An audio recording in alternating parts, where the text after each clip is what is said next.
आज हेउची कृषि भित्तिक गणपर्व नुआखाई नुआखाई पाई सबुआडे बेस उत्साहर माहौल तेबे आज लोकंक भितरे बेस सराग अछि एई नुआखाई को धूमधाम रे पालन करिबा पाई आमे अछु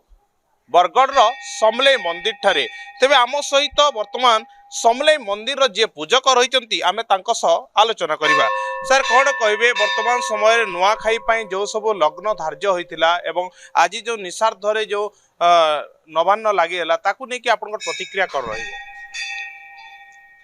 आज है नुआखाई जेनटा कि आम पश्चिम ओडिशार बड़ गणपर्व से कह जाए चाषीभित्तिक पर्व कह जाए इटा आज नुआखाईटा आज माँ ठारे नुआ लगी सारे भक्त मैंने नुआ खाई आज माँ बरगढ़ समलेई माँ जो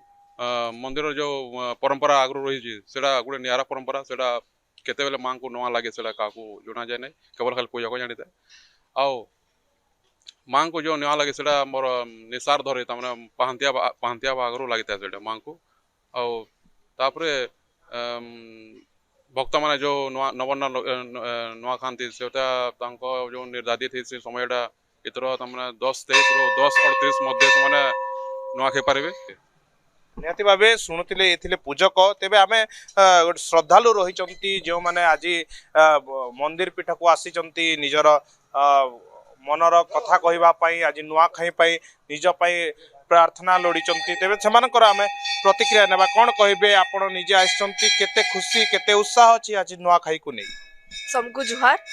आउ आज नुआखाई जिनटा हमर पश्चिम ओडिसा सिघा तिहार रहे ई दिन के पूरा गुटे बरस आमे टाकी दिसु केंदा करी नुआखाई एबा आउ भात तो आमे डेली खाउछु से जिनिस बाकी जेन दिन गुटे ठाने बसी करी परिवार रो सभे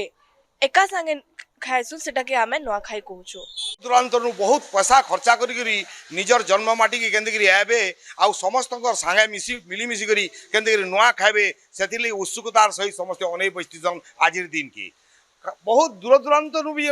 माने भाई माने अछन बंधु माने अछन समस्त आज दिन की अपेक्षा करतीसन आउ आमर बरगढ़ रो गोटे नियारा परंपरा अछि हमर समलेश्वरी मंदिर रो जे मां को जन जेते बेले नुआ खाई नुआ नवान्न लागि हेसी सेटा किहे ने जानि पारन सेटा गोटे निशार्धरे लागसी जेटा पंडित एवं झाकर खाली जानि पारसन जाति भाबे आम सहित जन श्रद्धालु अछंती आमे तांकर प्रतिक्रिया नै परिबा आपण कहबे केते उत्साह अछि केते उद्दीपना अछि वर्तमान समय।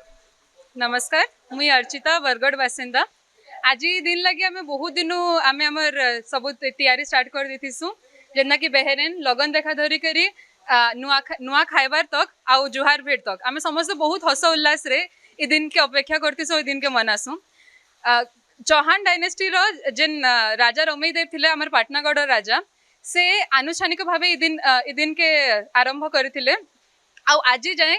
आमर चाषी भाई भौणी मानकर परिश्रम लगी बोली आमे ई दिन के सेते ही हस खुशी रे मनाई पारसु। निहाती भाबे आम सहित आउ जने श्रद्धालु अछंती तांकर मध्ये प्रतिक्रिया नै पारबा कोन कहबे केते उत्साह अछि आपनकर कारण एई स्थान रे आपण ए अंचलवासी अछंती एबे पूजार्चना पई आछंती तेबे जो भाईचारार पर्व समस्त एकत्रित भाव में दूर दूरांत लोक मैंने आपनकर संपर्क मैंने आसीथिबे केनति आपन अनुभव होछि नुआखाई इटा बरस लागि आज टाकी थिसु हाया नुआखाई आ आज बड़ा धूमधाम रे नुआखाई पालन करछु आम भाई दाई जेतकी दूर थिले भी समस्ते आज दिन के आसन पुनी झी अछंती आमे तांकर मध्ये प्रतिक्रिया नेबा काहे काना करवा लगे केते उत्साह छै नुआखाई के नै करी आमे इनके पूजा करी आइछु आ आमे बहुत खुशी आसु हमर दादा मामा भी आबे हमर घर के आ आमे खाइमु आमे तो समस्ते मिसी करी सब वर्ष बहुत खुशी लागसी जे बाहरे थिसी से माने भी आसी करी मिसी करी खाइसु आ गोटे उल्लास रो वातावरण थिसी घरे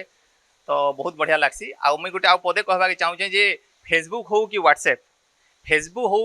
हो कि एआई सबु मेसेज रे भाइराल हेवा आमर नुआखाई। नमस्कार। निहाती भाबे सबु मेसेज रे भाइराल हेबो आम नुआखाई को नै कि उत्साह अछि उद्दीपना अछि आग्रह अछि एवं बेस सरागरे समस्त एठी बरगढ़ रे धूमधाम रे गाँ टू सहर सबुठारे ए नुआखाई पर्व को बेस उत्साह सहित पालन करुछंती। बरगढ़ रु हिमांशु शेखर नंद नंदीघोष टीवी।